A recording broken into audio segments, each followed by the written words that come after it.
La déroute met souvent fin au rêve, à la vie. Ce documentaire débute par la mort d'un homme et de ses rêves. En février 1997, dans un autobus de la ville de Toronto, Edmund Hugh, une personne ayant un vécu psychiatrique, fait face à 3 policiers. Il n'en sortira pas vivant. Ce qui est arrivé à Edmund Hugh n'a rien d'exceptionnel.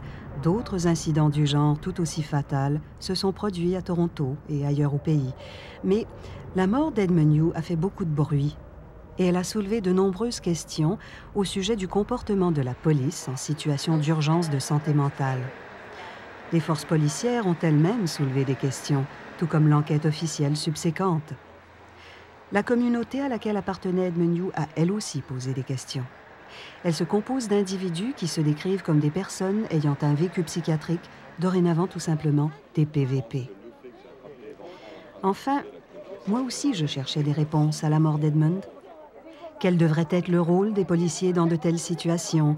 Ont-ils en fait un rôle à jouer?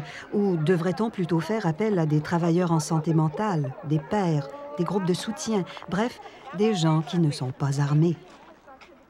Le nombre d'incidents entre policiers et PVP a sérieusement grimpé ces dernières années. Mais la police est-elle en mesure de traiter avec les séquelles des coupures dans les domaines du logement, des soins, des services sociaux? Les policiers sont-ils effectivement devenus les nouveaux travailleurs de première ligne en santé mentale? Existe-t-il une alternative au recours à la force, tout particulièrement la force meurtrière? Non, mais c'est pas trop. Moi, je te comprends aussi, mais juste faire que ça soit. Tu sais, pense aux autres personnes qui sont là, tout le monde panique pour rien. Pour nous. Here we go.